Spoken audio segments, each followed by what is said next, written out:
नमस्कार। सनी भौकाल म्यूज़िक में आप सबका स्वागत है। तो हम बहुत ही दिन के बाद आज आप लोगन के बीच में एक छोटा सा 2 लाइन का गीत भेज रहल बानी सनी भौकाल म्यूज़िक में।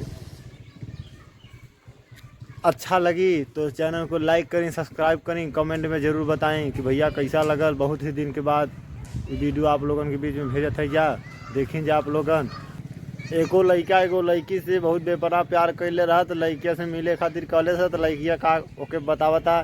सुनी जा आप लोगन। झूठो के धनिया माया मा करेलू, झूठो के धनिया माया मा करेलू,